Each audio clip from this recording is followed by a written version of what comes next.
자, 이제 우리가 10가지 재앙 중에 9가지 재앙을 간단하게 봤는데, 이 9가지 재앙에 대해서 이야기를 할 때 여러 가지 의문점이 있는데, 그 중에 하나가 뭐냐면은, 아니, 하느님은 온 인류의 하느님이신데, 여기 내용으로만 봤을 때에는 이스라엘 편만 들어주시고, 이집트 사람들은 당신이 창조하신 백성들도 아니냐, 이스라엘 백성들은 사랑하지도 않는가, 왜 이렇게 재앙을 일으켜가지고 한쪽 편만 드는 것은 아니냐 라는 생각을 또 할 수 있습니다.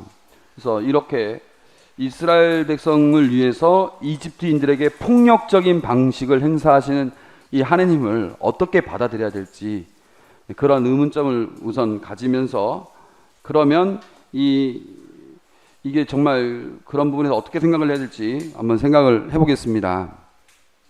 이 의문을 풀기 위해서는 무엇보다도 이 9가지 재앙, 이제 10가지 재앙까지 포함되겠지만, 이 재앙들이 갖고 있는 목적이 있습니다. 그 목적을 우선 파악한 다음에 그 다음에 우리가 생각을 해볼 수 있습니다. 왜 하나님께서 지금 이러한 방식들을 쓰고 계시는가? 왜 그러겠어요? 본문에 나와 있습니다. 자, 재앙을 일으키기 전에 7장 5절에 내가 이집트 위로 내 손을 뻗어 그들 가운데서 이스라엘 자손들을 이끌어내면 이집트인들은 내가 주님임을 알게 될 것이다. 목적이 내가 주님임을 내가 진정한 주인임을 선포하기 위한 것입니다. 이것으로 파라오에게 너는 내가 주인임을 알게 될 것이다. 파라오 보고 첫 번째 재앙을 일으키기 전에, 그러니까 뭐냐? 너가 주인이 아니라 내가 주인이다. 두 번째 재앙 후 임금님 말씀대로 하겠습니다. 파라오 말대로 하겠습니다. 이는 주 저희 하느님과 같으신 분이 없다는 것을 임금님께서 아시게 하려는 것입니다. 파라오가 하느님과 대적하여 결코 이길 수 없다는 것을 깨닫게 하기 위함이다. 이것은 모두 하느님의 손가락이 하신 일입니다. 세 번째 재앙 후에. 그러니까 하느님을 바로 알기 위한 것이다. 이처럼 하느님께서 이 세상의 참된 주인임을 알게 하려는 것이 목적입니다. 이게 제가 지금 재앙 전, 첫 번째 재앙 전, 두 번째 재앙 후, 세 번째 재앙 후 이랬는데 계속 나옵니다. 8장 18절, 9장 14절, 16절, 29절 등 계속 이 내용이 반복돼서 나옵니다. 결과적으로 무엇이냐?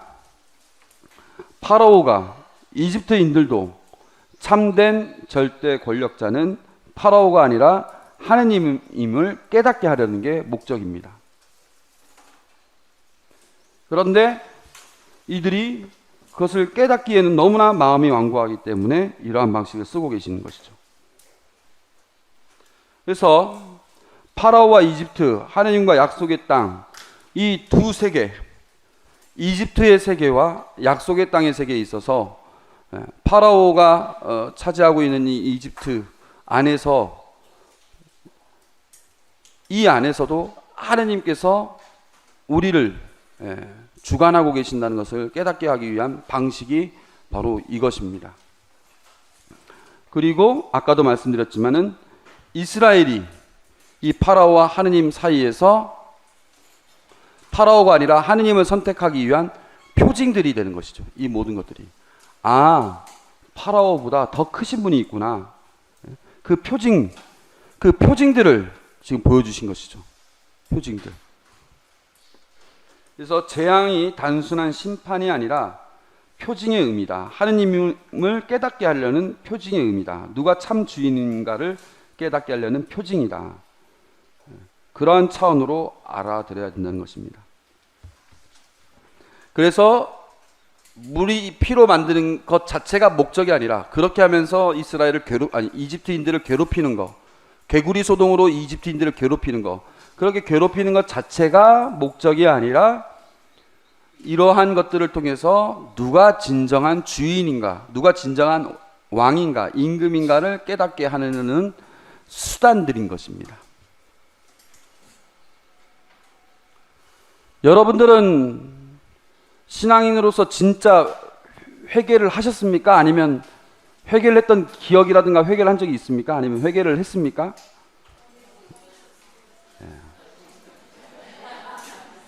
그 의미는 여러 가지로도 얘기를 할 수 있지만, 아까도 제가 얘기했어요. 자기중심적인 것에서 하나님 중심으로 건너가는 것이라고 했는데, 내 중심으로 살다 보면 결국에는 내가 주인인 것 같고 내 마음대로 내 뜻대로 이렇게 다 할 수 있는 것 같지만, 살다 보면 그게 잘 되지 않고 오히려 다른 어떤 것에 얽매이게 됩니다. 얽매이게 됩니다. 나도 내 삶을 내 뜻대로 내 마음대로 내가 자유롭게 살고 있다고 생각하지만, 우리가 많은 부분에서 우리가 노예 생활을 하고 있을 때가 많아요. 종살이를 하고 있을 때가 많습니다. 나도 정말 다른 사람들 도와주고 싶은데 난 도와줄 수 없어. 왜? 나는 지금 형편이 이래서. 나 사회생활 하다 보니까 난 상황이 이럴 수밖에 없어. 난 어쩔 수 없이 이렇게 할 수밖에 없어. 난 어쩔 수 없이 뭐 해야 돼. 난 어쩔 수 없이 이래야 돼. 자꾸 우리는 어쩔 수 없이 이렇게 할 수밖에 없다는 말들을 하게 됩니다. 그래서 여러분들 삶에서 파라오가 누군지, 나를 노예 생활로 만드는 파라오가 무엇인지를 여러분들이 생각을 해봐야 됩니다. 여러분들 거기서부터 벗어나야 돼요. 그러니까 내가 입으로는 계속 하느님이 내 삶의 주인이다, 하느님이 내 삶의 주인이다, 입으로는 나는 자꾸 얘기를 하지만 정작 하느님과 내 삶의 어떤 부분을 선택하라고 했을 때 하느님을 포기하고 그것을 향해서 갈 때가 있습니다. 하느님과 자식, 자녀에게만 얽매이는 거예요. 뭐든지 자녀에게만 다 얽매이는 겁니다. 네? 자녀에게만 얽매이는 겁니다. 하느님과 직장에만 얽매이는 거예요. 하느님과 내 명예에만 어울리는 겁니다. 얽매이는 겁니다. 그래서 정말 둘 중에 하나를 선택하라고 했을 때 과연 내가 모든 걸 과감하게 버리고 하느님께로 건너갈 수 있느냐, 이거는 정말 어려운 일입니다. 그래서 여러분 자신의 파라오는 무엇인가, 나를 자꾸 노예로 만드는 것은 무엇인가 생각해 봐야 됩니다.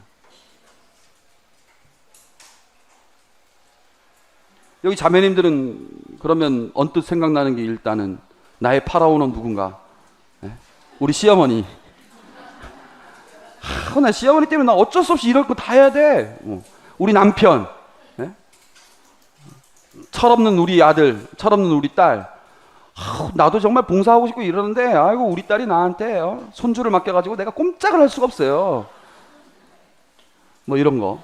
우리가 파라오를 그런 식으로, 이건 정말 피상적인 거예요. 그게 아닙니다. 제가 말씀드리고자 하는 건 그게 아닙니다. 시어머니가 파라오가 아닙니다. 시어머니가 파라오가 아니라 시어머니를 받아들이는 내 마음의 자세가 파라오입니다. 내 마음이 교만하거나 내 마음이 이기적이거나 내 마음이 인색하거나 내 마음이 옹졸하면 그것이 파라오가 되는 겁니다. 내가 그 속에서 벗어나지 못하는 거예요. 내 미움이 파라오인 겁니다. 내 미움에서 사로잡혀 있다 보니까 시어머니가 들어올 자리가 없는 것이죠. 왜 똑같은 일을 하는데도 누구는 기쁘고 누구는 그렇게 화가 나는 걸까요? 똑같이 손주를 보는데 왜 나는 짜증이 나는데 저 사람은 왜, 뭐가 그렇게 좋은 걸까요? 그냥 사람이 좋아서? 보다 자유롭게, 무슨 똑같은 일을 하더라도 보다 자유롭게 할 수 있는데 얽매여서 할 수 있는 거는 외적인 자극이 아니라 어떤 면에서는 내 안의 문제들이 많은 것이죠.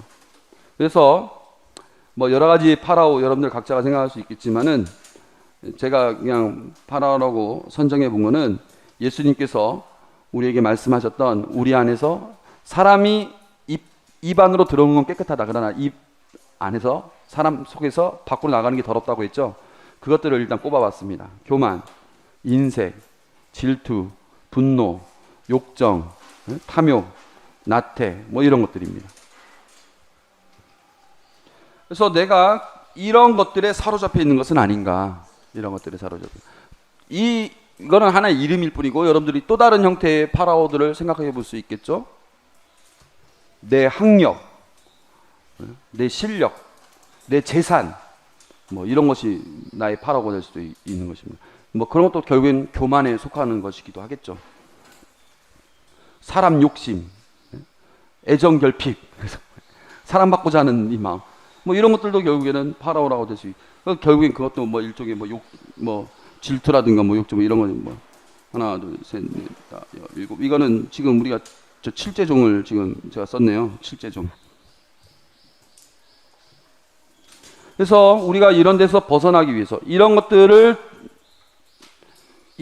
얽매이면서 이것들이 시키는 것에 내가 움직이는 것이 아니라 이런 것들을 내가 물리치고 하나님께로 나아갈 수 있는 길. 자, 12장 4절을 한번 보십시오. 내가 이게 어디서 일단 너무 5장 21절부터 보겠습니다. 내가 왜 이런지 모르겠습니다. 제가 지금 여기서 말하고자 하는 내용, 여기서 이제부터 말하고자 하는 내용은 뭐냐면은 여기서 벗어나는 게 얼마나 어려운지를 이제 보려고 하는 겁니다. 너무 세다는 겁니다. 첫 번째, 주님께서 당신들을 내려다보시고 심판해 주셨으면 좋겠어. 당신들은 파라오와 그 신하들이 우리를 역겨워하게 만들어 우리를 죽이도록 그들 손에 칼을 쥐어주었소. 그들이 우리를 죽일 수 있고 그들의 칼이 나는 무섭다. 너무 세다는 거예요. 그래서 이스라엘 백성들은 이 파라오로부터 벗어나고 싶어서 신음소리를 내고 있지만 나는 벗어날 수 없다. 비위를 건들게 하지 마라. 난 못 벗어나겠다. 우리는 못 벗어나겠다. 그 이유는 뭐냐? 파라오가 너무 세다는 거예요. 문제는 너무 세다는 거예요. 파라오가 너무 세다는 거예요. 또 다른 이유, 파라오가 또 어떻게 하느냐? 8장 21절을 보십시오. 등의 소동에 관련된 얘기인데 20절부터 보면 주님께서는 그대로 하셨다. 엄청난 등의 떼가 파라오의 궁궐과 그 신하들의 집으로 날아들었다. 이집트의 온 나라의 땅이 등의 때문에 폐허가 되었다. 그러자 파라오가 모세와 아론을 불러 말하였다. 가거라. 가라. 내가 졌다. 그렇게 하죠. 여기 보면 등의 소동. 이게 몇 번째입니까? 네 번째 재앙 때 이미 야, 가라. 내가 졌다. 인정하겠다. 근데 뭐라고 하느냐? 그러나 이 땅에서 너희 하느님께 제사를 드려라. 멀리 가지 말고 가라. 근데 제사를만 드리러 가라. 모세가 되었다. 그렇게 하는 것은 옳지 않습니다. 저희가 주 하나님께서 바치는 제물을 이집트인들이 역겨워하기 때문입니다. 이집트인들이 역겨워하는 것을 그들이 보는 앞에서 저희가 제물로 바치면 그들이 저희에게 돌을 던지지 않겠습니까? 주 저희 하나님께서 말씀하신 대로 저희는 광야로 사흘 길을 걸어가 그분께 제사를 드려야 합니다. 그러자 파라오가 말하였다. 그렇다면 내가 너희를 내보낼 터이니 광야에서 주 너희 하나님께 제사를 드려라. 다만 너무 멀리 가서는 안 된다. 나를 위하여 기도해다오. 모세가 말하였다. 보십시오. 이제 제가 임금님에게서 물러가 주님께 기도하겠습니다. 내일이면 파라오와 신하들과 백성에게서 등의 떼가 물러날 것입니다. 그러니까 파라오는 협상을 합니다. 가. 내일이면 물러갈 것입니다. 다만 파라오께서 다시 저희를 속이시고 이 백성을 내보내시지 않아 주님께 제사를 드리지 못하게 하신 일이 없기를 바랍니다. 모세는 파라오에게서 물러나와 주님께 기도하였다. 그러자 주님께서 모세가 말한 대로 해주었다. 등의 떼가 파라오와 그의 신하들과 그의 백성에게서 물러가 하나도 남지 않았다. 그러나 파라오는 이번에도 마음이 완강해져 백성을 내보내지 않았다. 이게 뭡니까? 요즘 식으로 밀당이죠. 밀당. 파라오가 밀당을 하는 겁니다. 재앙이 벌어지니까 그래 나도 해가지고 그 재앙이 사라지니까 다시 확 잡는 거예요. 그러니까 파라오가 기본적으로 세기도 하지만은 기본적으로 손에 칼을 쥐면은 누구도 당해낼 수 없을 정도로 세기도 하지만은 이 합리화를 시키죠. 이 정도만 하면 되지 않겠느냐라고 타협을 하면서 했다가 다시 또 잡고 이렇다는 겁니다. 그러니까 네 번째 재앙으로도 그치지 않는 겁니다. 또 치밀하다는 겁니다. 메뚜기 소동이 일어나니까 7절부터 파라오의 신하들이 그에게 말했다. 저자가 언제까지 우리에게 올가미가 되도록 내버려 두시렵니까? 저자들을 내보내시어 주 그들의 하나님께 예배드리게 하십시오. 이집트가 망하는 것을 아직도 모르십니까? 그리하여 모세와 아론이 다시 파라오에게 불려갔다. 파라오가 그들에게 말하였다. 그러니까 이제 너무 힘드니까 이제 파라오가 다시 양보할 태세인 것이죠.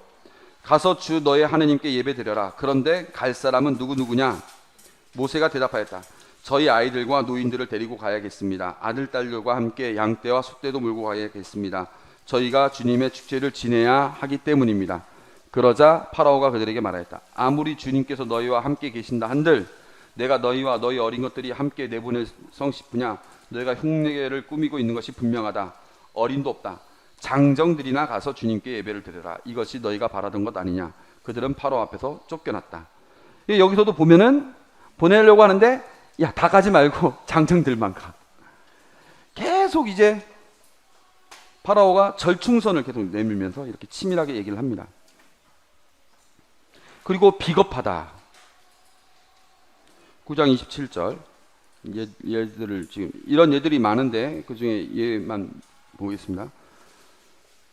파라오는 사람을 보내요. 이번에는 무슨 소동이냐면 우박소동이죠. 7번째 우박소동인데, 이번에는 내가 죄를 지었다. 주님께서는 오르시고 나와 내 백성은 그르다. 틀렸다.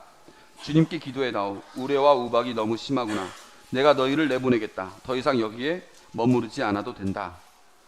라고 해놓고선 다시 또 완강해집니다.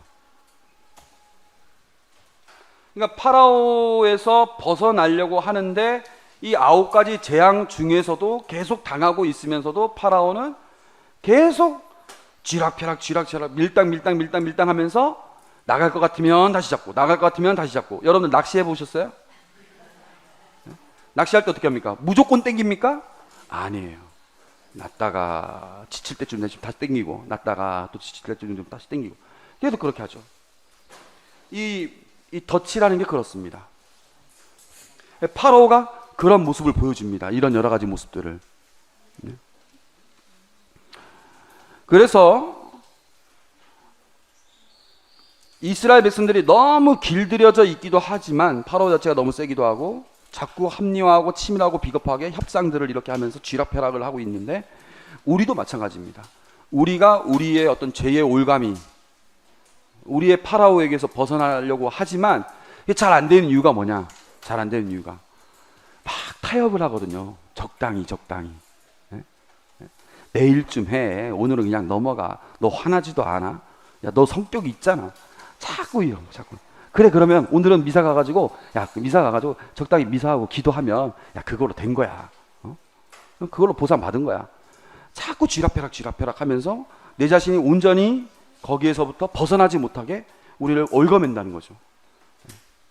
이 악마의 관계는 항상 그렇습니다. 그래서 자꾸 이런 여러 가지 것들, 아무튼 여러분들 자신이 묵상을 하는 게 제일 중요한 것 같습니다. 그래서 이런 여러 가지 것들을 깨고 나가기 위해서는 강력한 게 필요하다. 그래서 첫 번째부터 9번째까지 이 표징들은 이러한 강력한 그 파라오의 그 손에서 벗어나기 위한 그러한 도구가 되는 것입니다. 그래서 이러한 재앙들이 필요했던 것입니다.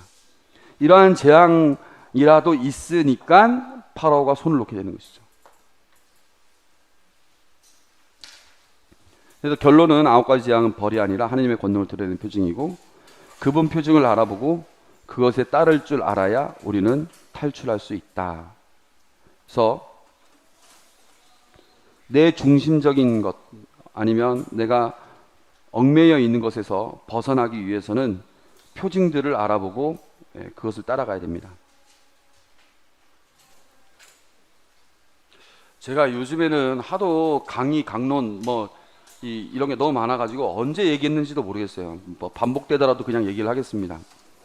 제가 그 고등학교 때 제가 중앙성당인데, 중앙성당에서 한 5, 60명 정도가 버스 2대를 빌려가지고 한라산에 가서, 그때는 어리모 코스가 개방됐었기 때문에 어리모 코스를 통해서 한라산 정상에 올라갔습니다.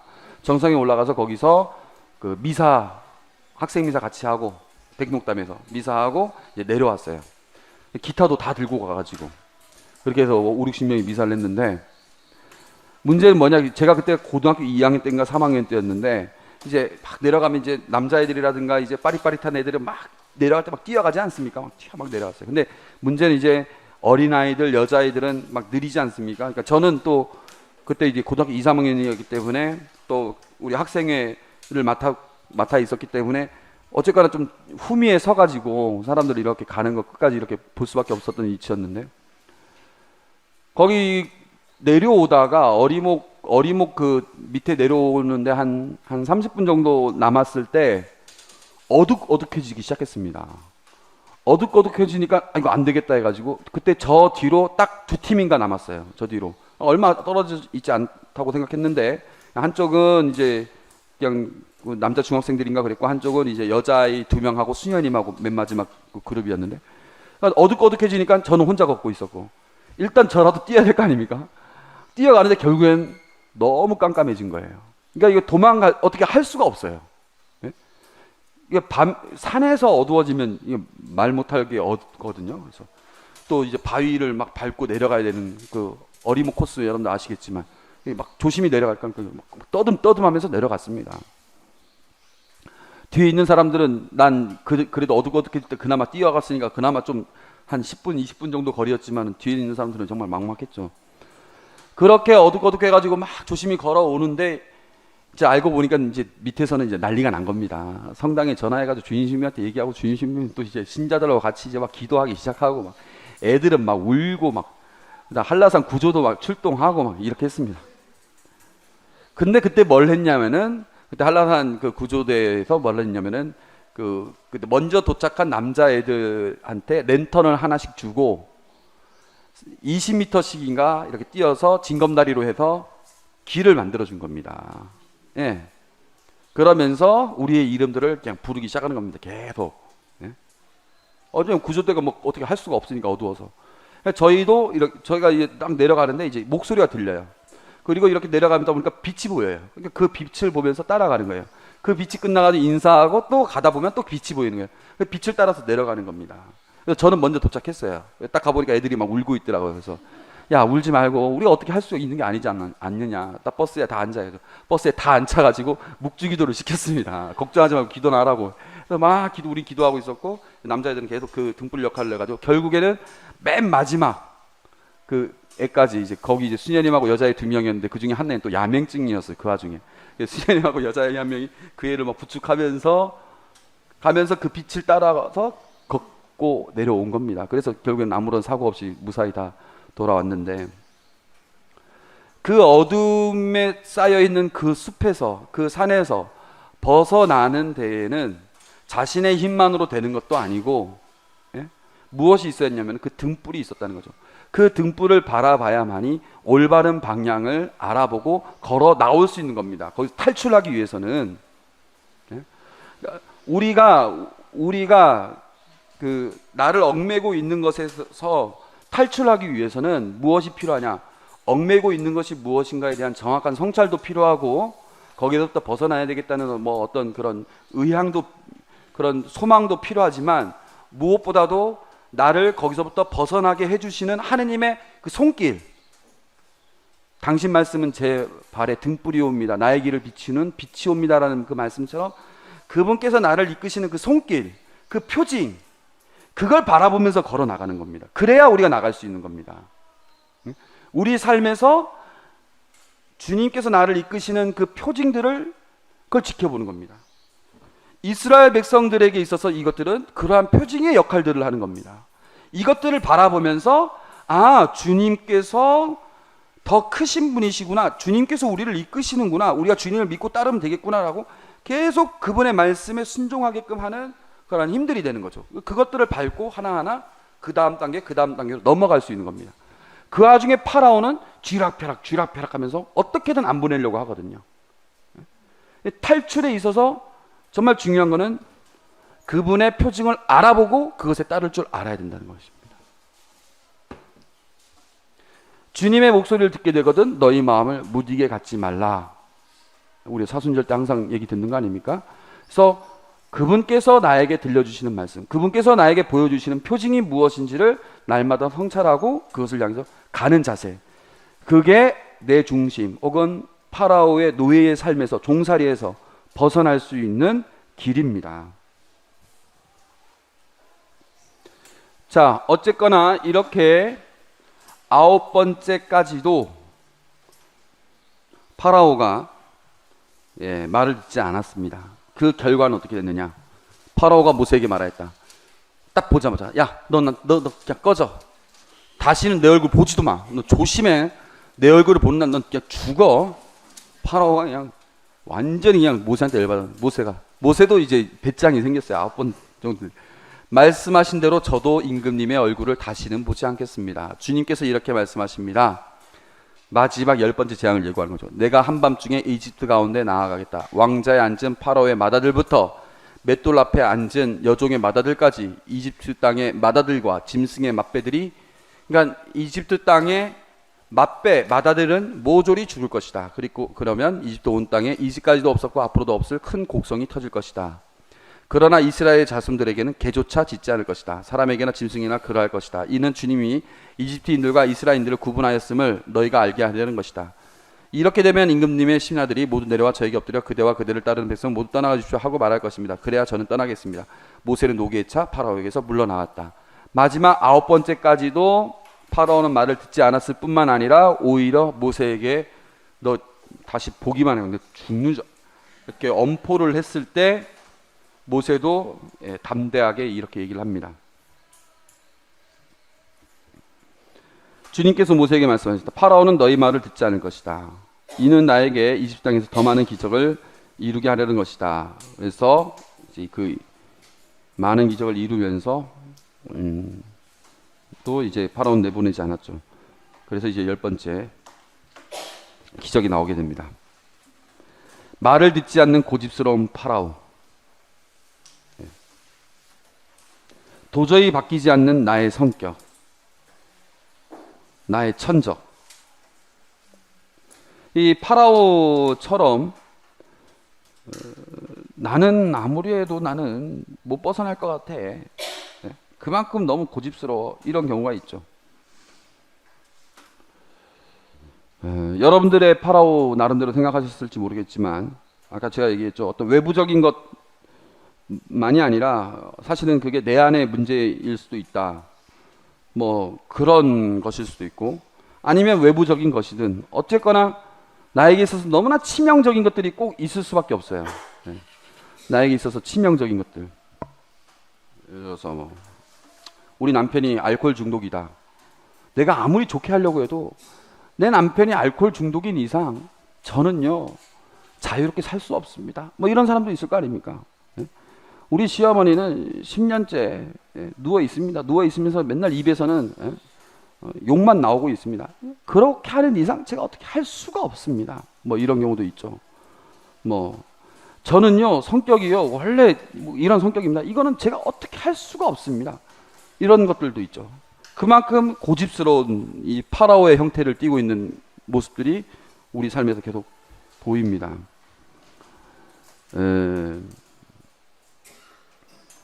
나의 약점 혹은 외부적으로 나를 얽어매는 것들의 그런 고집스러움. 제가 좋아하는 예화인데 열대어 이야기 여러분들 아시죠?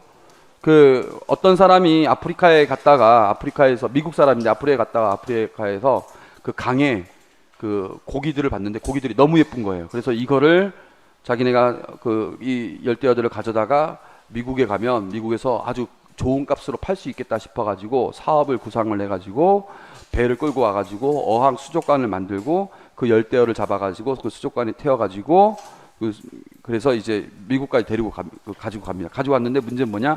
다 죽어버린 거예요. 가는 동안에 다시 또 갔어요. 이번에는 더 그 수족관을 그 열대어들이 사는 그 자연 환경과 비슷하게 만들어가지고 또 해서 또 데리고 갔는데 또 죽어버리는 겁니다. 그래서 이 사람이 이거 분명히 좋은 사업일 텐데 계속 이러니까 큰일 났다. 그래서 어느 정도 이제 뭐 대출도 받고 해가지고 이제 위험하게 됐는데, 그래서 망연자실해 하면서 다시 그 열대어를 바라면서 이걸 어떻게 할 것이냐 보고 있다가 순간 번뜩이는 생각이 있었습니다. 어떻게 했느냐?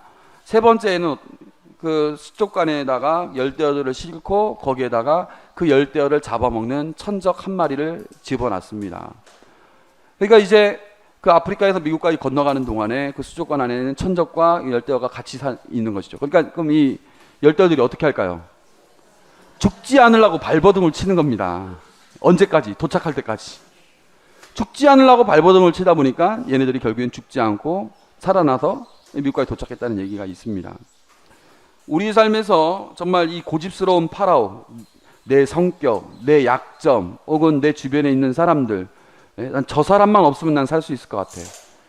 나는 내 안에 이런 문제만 없으면 나는 살 수 있을 것 같아. 내 안에 이런 과거만 없으면 나는 살 수 있을 것 같아. 내 안에 이런 성격만 없으면 살 수 있을 것 같아. 뭐 이런 나에게 있어서 천적과 같은 것들, 너무나 고집스럽게 찰거머리처럼 딱 달라붙은 그거, 예, 각자가 다 있겠죠. 그러나 하나님께서는 그거를 바로 지워버리시지는 않습니다. 그걸 바로 지워버리시지는 않습니다. 그거 있는 그대로 놔두십니다. 왜 그럴까? 오히려 그것과 우리가 피 터지게 싸우면서 오히려 우리의 생명력이 살아나기 때문입니다. 그래서 이 고집스러운 이 파라오의 면모를 보면서 하느님께 원망해야 될 것이 아니라 그럼에도 불구하고 저거라도 있으면서 내가 이렇게 철저하게 싸우는구나, 그렇게 생각하시면 좋겠습니다. 자, 10가지 재앙, 9가지 재앙, 지금 10가지는 지금 본격적으로 안 했는데, 일단 이 재앙에 대해서 간단하게 또 정리를 하자면, 역사적으로 있었던 일은 아닙니다. 그 학자들이 모세가 일으켰던 그 10가지 재앙들이 실제로 있었던 일인지에 대해서 막 학술 조사를 했는데, 뭐 있을 수도, 개연성은 있겠지만 실제 역사성은 없다고 보는 편이 맞습니다. 그리고 그렇게 보는 사람들이 더 많습니다.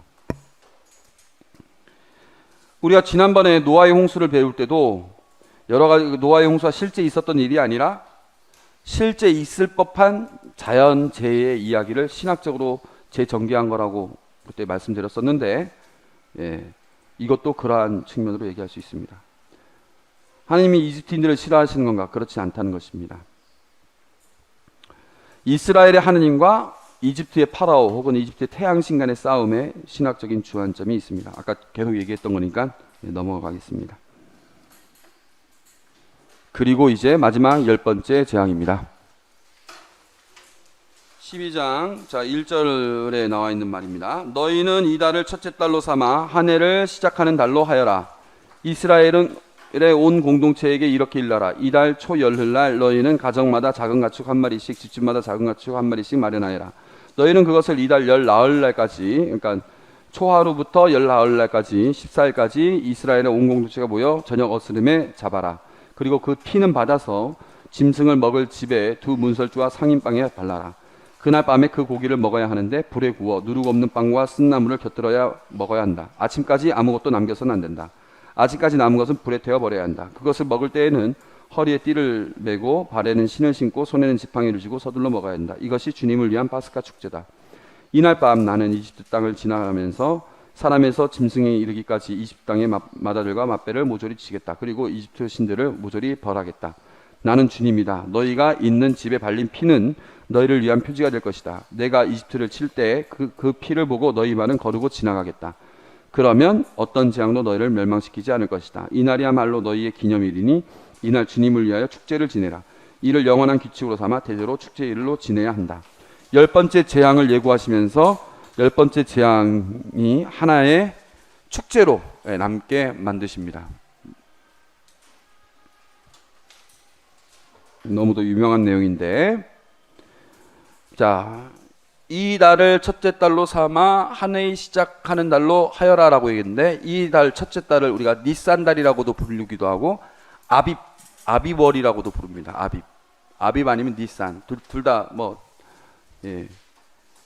그러니까 열흘날 열흘날 작은 가축을 잡아가지고 초 14일 제 14일 때까지 그걸 잡으라고 했는데, 이 니산달 아비월은 충분히 지난 음력 보름입니다. 그래서 여러분들 우리가 부활절이 늘 항상 바뀌죠. 바뀌는 이유가 음력이기 때문입니다. 우리 여러분들 성주간 때 보시면은요, 달이 항상 밝습니다. 왜냐면은 니산달 14일, 음력 14일이니까 보름달에 가까운 달이기 때문입니다. 그래서 항상 바뀌면서 보름달인 것입니다. 왜 한 해를 시작하는 달인가?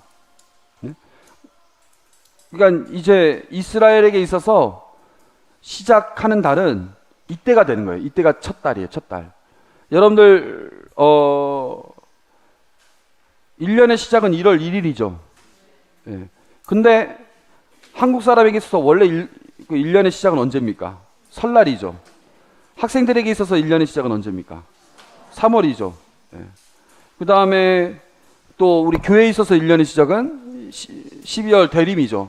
이렇게 각각 어떻게 의미를 부여하느냐에 따라서 1년의 시작이 다른데, 이스라엘은 이 달을 음력의 시작, 그러니까 1년의 시작으로 보는 겁니다. 왜 그렇게 보느냐? 이스라엘 백성이 드디어 탄생된 시간이기 때문입니다. 드디어 노예에서 백성이 되는, 노예에서 백성으로 바뀌는 때가 이때이기 때문입니다.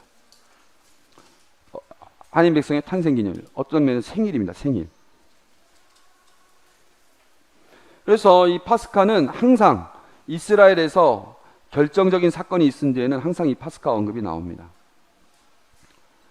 여정이, 그 광야의 여정이 제대로 되기 시작할 때 파스카 얘기가 나오고, 약속의 땅 도착했을 때 파스카 얘기 나오고, 유배 갔다 와서 성전을 정화했을 때도 파스카 이야기가 나오고, 성전 봉헌했을 때도 파스카 얘기가 나오고, 뭐 이런 식으로 이스라엘 백성이 자리매김을 하면 항상 파스카 얘기가 구약 성서에 나옵니다.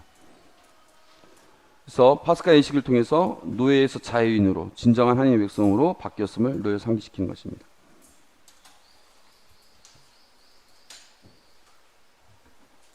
열 번째 재앙, 이 파스카 사건의 큰 내용은 그 맞배와 마다들을 치는 건데, 주님께서 이 모세에게 얘기합니다. 너는 주님께서 이렇게 말씀하십니다라고 파라오에게 말하여라. 이스라엘은 나의 맏아들이다. 내가 너에게 내 아들을 내보내어 나를 예배하라고 말하였건만 너는 거부하여 그를 내보내지 않았다. 그러니 이제 내가 너의 맏아들을 죽이겠다. 이 내용은 너의 맏아들을 죽이겠다. 이스라엘이 나의 맏아들인데 너희들은 430년 동안 내 큰아들을 괴롭혀왔다. 그러니 이제는 내가 그 아들을 잃어버리는 그 슬픔이 얼마나 큰지를 알려주겠다는 겁니다. 예. 하느님께서 아들을 되찾으려고 하는데, 맏아들을 되찾으려고 하는데 너가 그렇게 보내지 않으니 아들을 잃어버리는 슬픔이 얼마나 큰지 보여주겠다는 얘기인 것이죠. 맏아들과 맏벨은 하느님께서 인간에게 주시는 자비로운 첫 선물로 여겨졌다. 이집트의 맏아들과 맏벨을 이스라엘의 하느님이 칠 수 있다는 것은 이집트의 신들보다 이스라엘의 하느님이 더욱 크신 분임을 보여주는 가장 강력하고 확실한 징표이다. 또한 이는 사내 아이들이 태어나자마자 죽게 된 것에 대한 하느님의 응답이다. 예, 어쨌거나 이렇게 해서 열 번째 재앙이 이루어지는데, 그래서 누룩 안 든 빵을 먹죠. 이스라엘에서는 이렇게 파스카 사건을 자기네들도 항상 이렇게 기념합니다. 파스카 예식이 있습니다. 파스카 예식. 여기 그룹 성서 공부하신 분들 있죠? 탈출기. 그럼 나중에 파스카 예식을 하죠.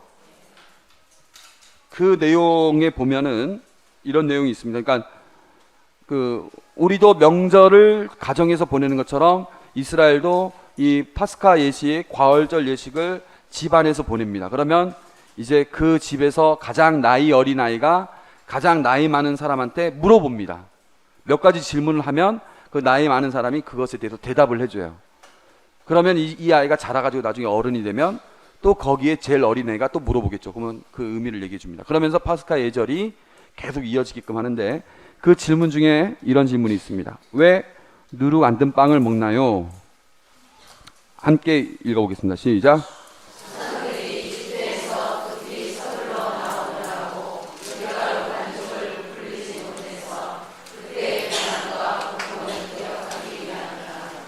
왜 쓴풀과 소금물을 먹나요? 조상들이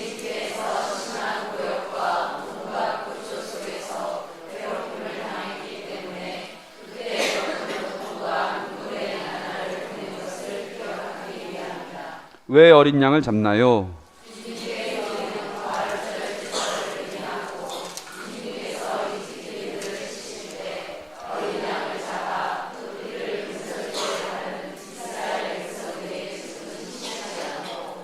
그냥 거르고 지나가시어 구원하여 주셨음을 기억하기 위함.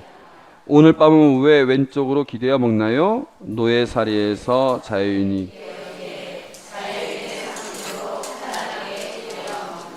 예, 이런 식으로 파스카 예절의 의미들을 얘기를 합니다. 12장 29절에서 36절을 보겠습니다. 한밤중에 주님께서는 이집트 땅의 마다들과 맏배를 곧 왕자에 앉은 파라오의 마다들부터 감옥에 있는 포로의 마다들과 짐승의 맏배까지 모조리 치셨다. 그러자 파라오와 그의 신하들과 이집트인들이 모두 그 밤중에 일어났다. 이집트에 큰 곡성이 터졌다. 초상 나지 않은 집이 하나도 없었던 것이다. 파라오는 밤중에 모세와 아론을 불러 말하였다. 너희도 이스라엘 자손들도 어서 일어나 내 백성에게서 떠나가라. 너희가 말하는 대로 가서 주님께 예배하려라. 너희가 말하던 대로 너희의 양과 소도 데리고 와라. 그리고 나를 위해서도 복을 빌어다오. 이집트인들은 우리가 모두 죽게 되었구나 하면서 이스라엘 백성에게 자기네 땅에서 어서 떠나가라고 재촉하였다.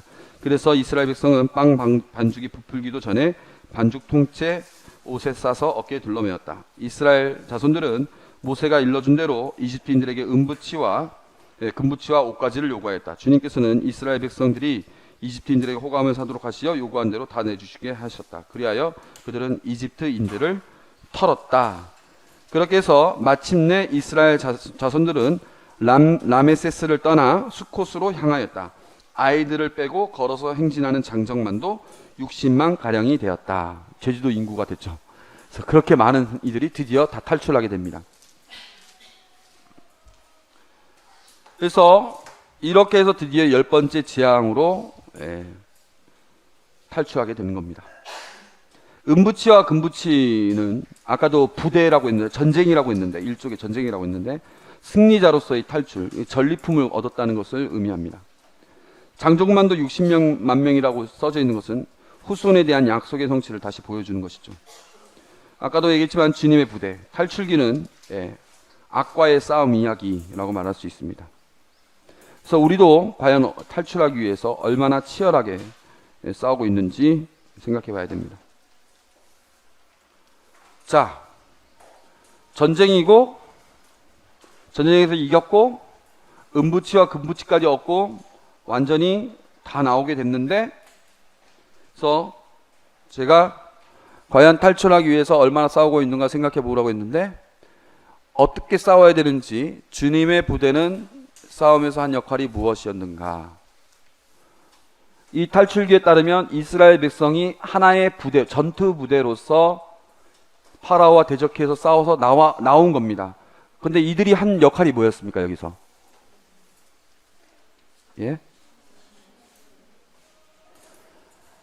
파라오를 선택할 것이냐, 하느님을 선택할 것이냐에서 하느님을 선택하고 하느님의 말씀을 믿고 따른 것 말고는 한 게 없습니다.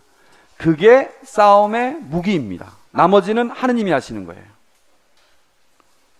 그러니까 우리가 악과 싸워서 이기기 위해서 우리가 할 일들은 뭐냐? 우리가 악과 싸워서 무엇을 하는 게 아니라 하느님의 말씀을 듣고 따르는 거, 이것 말고는 우리가 할 일이 없습니다. 나머지는 하느님이 하시는 겁니다. 그래서 이 세상에서 우리가 신앙생활을 한다는 것은 어떤 면에서는 악과 싸우는 것인데, 악과 싸우는 우리가 정말 해야 될 일, 이것이다. 이게 전부입니다. 반면 주님께서는 이집트에서 이끌어내시려고 당신 스스로 밤을 새우시면서 돌아다니시면서 몸소 그분께서 다 치신 겁니다. 그러니까 그분이 다 하신 겁니다. 그걸 믿고 따르는 게 우리가 할 일이죠. 지난주에 제가 얘기를 했었죠. 가나온 잔치에서 물을 포도주로 바꾼 거는 예수님께서 하신 것이고 일꾼들은 시키는 것만 했다는 거. 빵 5개와 물고기 2마리로 5,000명을 먹이신 것도 예수님께서 하신 것이고 제자들은 시키는 것만 했다고. 그러니까 우리의 이 파스카에 있어서도 하시는 거는 그분이 하시는 거고 우리는 그분이 시키는 거, 그것만 믿고 따라서 하는 겁니다. 10가지 재앙으로 있었던 것처럼 싸움은 한 번으로 끝이지 않습니다. 계속 이어집니다. 아닌 게 아니라 10번째 재앙이 있어서도 계속 이어집니다. 자, 파스카 사건에 대해서 이제 보시면 12장 43절을 보시면 파스카 축제 세칙이 나오고 그 다음에 마다들과 맏배 봉헌 13장에 나오고 누룩 없는 빵에 대한 세칙이 나오고 다시 맏아들과 맏배 봉헌 세칙이 나옵니다. 그래서 파스카 사건에 대해서 얘기한 다음에 그걸 이렇게 기념하라고, 이러한 과월절, 무교절, 맏아들, 맏배 봉헌이라는 방식을 통해서 기억하라고 이렇게 12장, 13장에 나옵니다. 그래서 하나님과의 사건을 기억하는 것은 신앙에 있어서 토대가 된다, 이제 이렇게 얘기를 했는데, 그래서 이 사건을, 하나의 사건을 끝나지 말고 기억하라고 지금 하나님께서 하셨는데, 이게 중요한 부분입니다. 나중에 조금 이따가 다시 보겠습니다. 어쨌거나 이렇게 해서 이스라엘 백성이 파라오의 이집트에서 노예 생활을 하고 있다가 파스카 사건을 통해서 이제 홍해를 바다를 건너게 되죠. 그렇게 해서 약속의 땅 가나안으로 향하게 됩니다. 그래서 광야의 삶 40년, 다다음 주에 볼 40년인데 십계명을 받게 되고 만나를 먹으면서 광야의 삶을 살다가 약속의 땅 가나안까지 가게 됩니다. 밤에는 불기둥으로, 낮에는 구름 기둥으로 인도를 됩니다. 그래서 노예에서 백성으로 전환되는 사건, 임금이 파라오에서 임금이 하느님으로 전환되는 일, 그 다음에 자기네 중심 혹은 파라오 밑에서 사는 삶에서 하느님 중심으로 살아가는 삶으로 변화된 것, 이게 구약의 파스카입니다. 근데 고린도 1서 바오로 사도가 뭐라고 했냐면은, 형제 여러분, 나는 여러분이 이 사실도 알기를 바랍니다. 우리 조상들은 모두 구름 아래에 있었으며 모두 바다를 건넜습니다. 모두 구름과 바다 속에서 세례를 받아 모세와 하나가 되었습니다. 여기서 세례라는 말을 썼어요. 그래서 구약의 파스카와 대비되는 신약의 파스카를 얘기를 합니다. 신약의 파스카는 뭐냐? 우리가 아까도 얘기했지만 파라오, 우리의 파라오가 있고, 그게 세상의 논리가 됐든 악의 세력이 됐든 죄가 됐든 우리가 그것의 노예로 살다가 예수님의 파스카, 어린 양이신 예수님의 파스카를 통해서 우리도 홍해바다를 건넌 것처럼 우리는 뭐를 하는 겁니까? 홍해바다와 대비되는 게 뭡니까? 세례성사를 받아서 약속의 땅 가나안에 도착하는 것이 아니라 우리의 최종 목적지는 하나님 나라까지 가는 겁니다. 그래서 여기서는 광야의 삶이지만 우리의 삶은 일종의 광야라기보다도 순례의 삶이죠. 순례의 삶. 하나님 나라를 향해서 걸어가는 순례의 삶. 십계명을 받았던 것처럼 우리도 사랑의 계명을 받고, 만나를 받았던 것처럼 우리도 성체를 받아 모시면서, 밤에는 불기둥, 낮에는 구름 기둥으로 이끄셨던 것처럼 우리는 성령께서 이끄시면서 우리가 신약의 파스카를 살아가는 겁니다. 우리가 이러한 원리로 살아갑니다. 그러면서 우리도 우리의 주인이 이 세상 혹은 악, 죄가 아니라 하느님이 우리의 주인임을 선포하는 것입니다. 우리 중심에서 하느님 중심으로 나아가게 되는 것입니다. 우리가 이걸 기억하는 것이 우리에게 있어서는 미사죠. 이걸 기억하는 게 우리에게 있어서는 미사죠. 이 사람들은 과월절, 무교절, 맏배와 맏아들의 봉헌이겠지만 우리는 미사를 통해서 이걸 봉헌합니다. 기억합니다. 그래서 여기가 홍해입니다. 여기가 홍해입니다. 그래서 나중에 이렇게 가게 되는데, 이 홍해바다를 보내는데, 자 14장 5절을 보겠습니다. 이스라엘 백성이 도망쳤다는 소식이 이집트 임금에게 전해졌다. 그러자 파라오와 그의 신하들은 이 백성에 대한 마음이 달라져 우리를 섬기던 이스라엘을 내보내다니 우리가 무슨 짓을 하였는가 하고 말하였다. 파라오는 자기 병거를 갖추어 군사들을 거느리고 나섰다. 그는 병거 600대에 이르는 정예 부대와 군관이 이끄는 이집트의 모든 병거를 거느리고 나섰다. 주님께서 이집트 임금 파라오의 마음을 완고하게 하셨으므로 그는 이스라엘 자손들의 뒤를 쫓았다. 이스라엘 자손들은 당당하게 나아가고 있었다. 마침내 파라오의 모든 말이며 병거, 그의 기병이며 보병 등 이집트인들이 그들의 뒤를 쫓아가 바알츠포나 피하이롯 근처 바닷가에 진을 친 그들을 따라잡았다. 그러니까 파라오가 맨 처음에 내보냈는데 다시 마음이 바뀌어가지고 쫓아온 거예요. 못 가게 막는 겁니다. 파라오가 다가왔다. 이스라엘 자손들이 눈을 들어보니 이집트인들이 그들 뒤로 다가오고 있었다. 이스라엘 자손들은 몹시 두려워하며 주님께 부르짖었다. 그들은 모세에게 말하였다. 이집트에는 맷자리가 없어 광야에서 죽으라고 우리를 데려왔소. 몇 자리가 없다는 말이 뭡니까? 죽을 자리. 죽어도 그냥 이집트에서 죽게 만들지 왜 꼭 여기서 죽게 만드느냐? 어쩌자고 우리를 이집트에서 이끌어내어 이렇게 만드는 것이요, 우리한테는 이집트인들을 섬기는 것이 광야에서 죽는 것보다 나으니 이집트인들을 섬기게 그냥 우리를 놔두시오 하면서, 우리가 이미 이집트에서 당신에게 말하지 않았소. 그러니까 이 사람들은, 제가 아까 뭐라고 했습니까? 우리 부대가 할 일들은 뭐니? 전투 부대가 할 일은 그냥 주님을 믿고 따르는 건데 안 되는 거예요. 끝까지 싸움이 한 번도 끝나지 않습니다. 예? 그러자 모세가 대답하였다. 두려워하지들 말라. 똑바로 서서 오늘 주님께서 너희를 위하여 이루실 구원을 보아라. 오늘 너희가 보는 이집트인들을 다시는 영원히 보지 않게 될 것이다. 주님께서 너희를 위하여 싸워주실 것이니 너희는 잠자코 있기만 하여라. 그냥 믿기만 하여라, 이겁니다. 그래서 앞에는 바다가 가로막고 있었고 파라오의 기병과 보병들이 닥쳤을 때 진퇴양난이죠. 자, 여기 광야에서 죽으라고 우리를 데려고 왔소. 두려움. 요한 1서에는 사랑에는 두려움이 없다고 했는데 이들은 두려워하는 겁니다. 아직 하나님에 대한 그 믿음이 확실하지 않아. 어쩌다고 우리를 이집트에서 이끌어내었니? 이렇게 기억상실. 내가 왜 기억상실, 이 표현 왜 썼을까요? 아까 우리 배울 때 뭐 기억 어쩌고저쩌고 했던 거 있었죠. 뭐였습니까? 가을절, 무교절, 맞배와 마다들의 봉헌을 하는 이유는 하나님께서 이토록 크신 일을 하였다는 것을 기억하기 위함이다. 제가 그 얘기를 했죠.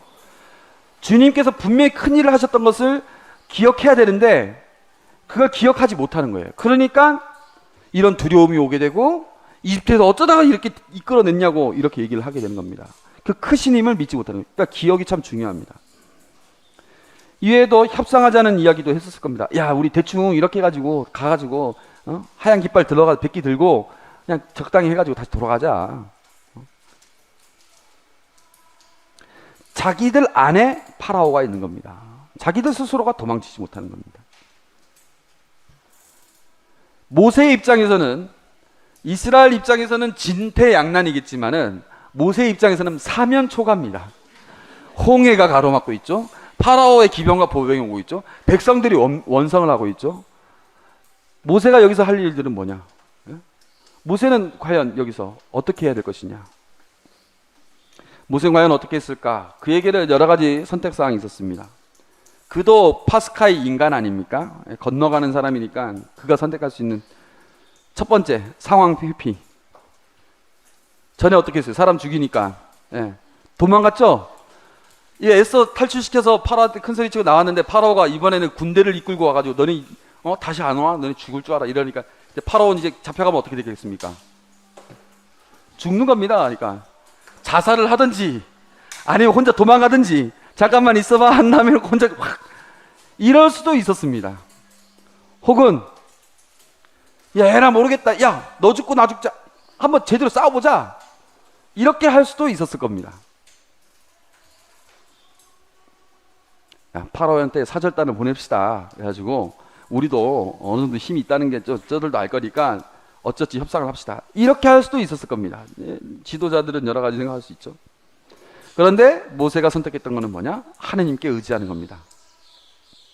아직까지 누가 우리를 이끌었는지는 모세는 기억하는 겁니다. 기억상실이 아니라 기억하고 있는 것이죠. 그래서 이 네 가지의 선택사항 중에 모세가 선택한 것은 하느님께 의지하는 것입니다.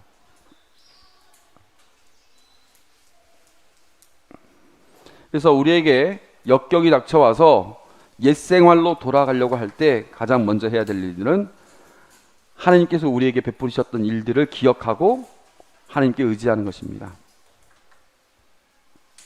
그래서 이제 탈출하게 됩니다. 19장 3장에서 6절 그 시나이 계약에서 그 하나님께서 이렇게 하신 말씀인데, 너는 야곱 집안에게, 그러니까 이스라엘이죠, 이스라엘 자손들에게 알려주어라. 너희는 내가 이집트인들에게 무엇을 하고 어떻게 너희를 독수리 날개에 태워 나에게 데려왔는지 보았다. 이제 너희가 내 말을 듣고 내 계약을 지키면 너희는 모든 민족들 가운데서 나의 소유가 될 것이다. 온 세상이 나의 것이다. 그리고 너희는 나에게 사제들의 나라가 되고 거룩한 민족이 될 것이다. 이것이 내가 이스라엘인들에게 알려줄 말이다.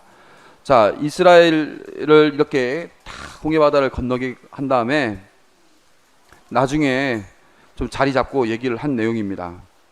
근데 거기에 첫 번째 우리가 눈여겨볼 표현은 어떻게 너희를 독수리 날개에 태워 나에게 데려왔는지 보았다라고. 독수리 날개에 태워왔습니까? 아니죠. 약간 문학적인 표현이죠. 근데 왜 하필은 독수리 날개에 태웠다는 얘기를 했을까요? 그만큼 빠르고 신속하게? 그 어느 신부님이 그렇게 얘기를 합니다. 독수리가 그 자기 새끼를 키우는 방법이 있대요. 새끼들은 처음부터 날지 못하지 않습니까? 근데 어떻게 키우냐면은 이렇게 독수리 날개 이게 새끼들을 딱 태워가지고 딱 잡아가지고 하늘 날다가 떨어뜨린대요. 떨어뜨리면 얘가 팍 날다가 결국 안 되지 않습니까? 안 해왔으니까 쭉 떨어지면 독수리가 다시 쭉 내려가지고 지 새끼를 다시 잡고 또 올라가요. 또 떨어뜨려. 또 쭉 내려가 또 잡고 또 올라. 그러면서 얘가 날개짓을 배울 때까지 계속 그렇게 한다는 겁니다. 계속 떨어지려고 하면 다시 잡고 떨어지려고 하면 다시 잡고 떨어지려고 하면 다시 잡고 그렇게 해서 날개짓을 배우게 하는데, 그러니까 이스라엘 백성이 탈출할 때 과정이 마치 그런 과정과 같다.